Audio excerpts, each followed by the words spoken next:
The most immediate issue with this analysis requires addressing. The claimed price of $106.55 per ounce represents an unprecedented figure that would require extraordinary verification. Silver's historical high reached approximately $50 in both 1980 and 2011.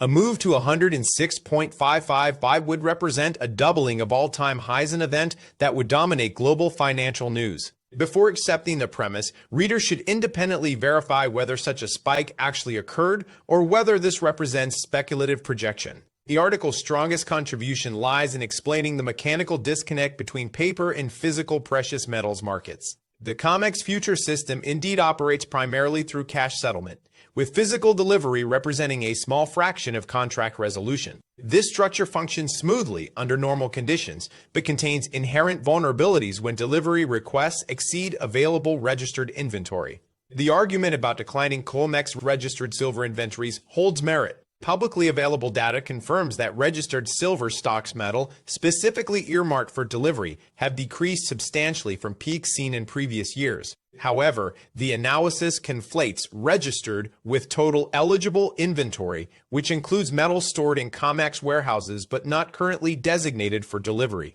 Owners can convert eligible to registered relatively quickly, providing a larger buffer than the article suggests. The industrial demand thesis presents compelling data but requires nuance. Silver's role in photovoltaic cells, electric vehicles, and electronics manufacturing is genuine and growing. The Silver Institute has documented persistent annual deficits where consumption exceeds primary mine production.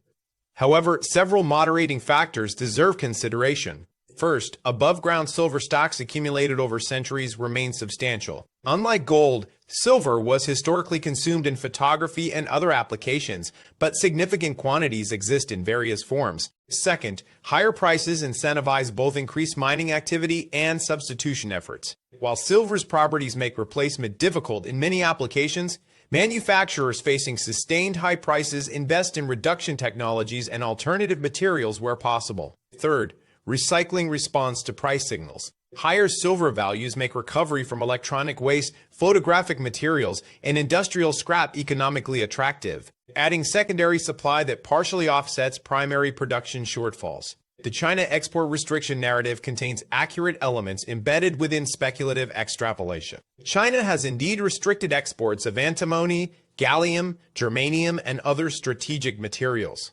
However, extending this pattern to predict imminent silver export controls requires additional evidence. China is both a major silver producer and consumer. Export restrictions would serve different strategic purposes than restrictions on materials where China holds near monopoly positions. The broader point about supply chain vulnerability in strategic materials holds validity. Western nations have recognized dependence on concentrated sources for critical inputs, driving reshoring initiatives. But silver supply geography differs from rare earth elements production, distributes across Mexico, Peru, China, Australia, and other nations, reducing single-source vulnerability. The explanation of Globex thin-liquidity dynamics accurately describes how overnight sessions operate. Reduced participation widens spreads and amplifies price movements. Large orders encountering thin order books can indeed cause exaggerated price spikes that normalize when fuller liquidity returns. However, this mechanical reality cuts against the article's thesis. Flash spikes in thin markets often represent technical anomalies rather than fundamental signals. Algorithmic trading errors, fat finger mistakes, or temporary liquidity gaps can produce dramatic moves that reverse entirely within hours, without examining subsequent price action.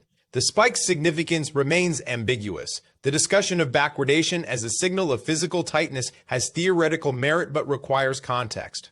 Brief backwardation episodes occur periodically across commodity markets without necessarily indicating imminent supply crises. Sustained, deepening backwardation would constitute stronger evidence of the structural problems alleged. The article employs persuasive techniques that readers should recognize. The framing establishes authority by referencing technical concepts: Globex, COMEX, registered inventory, backwardation, while positioning the author as revealing hidden knowledge that most market participants still do not grasp.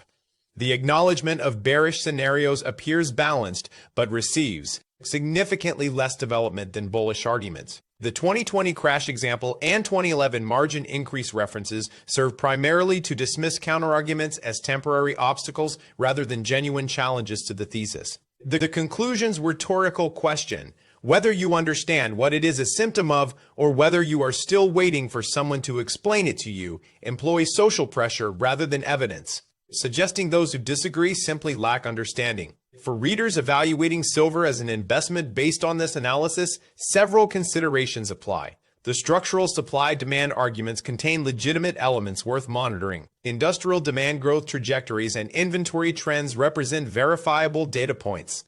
However, timing markets based on structural imbalances proves notoriously difficult conditions can persist longer than investors remain solvent. The article correctly notes that volatility cuts both ways.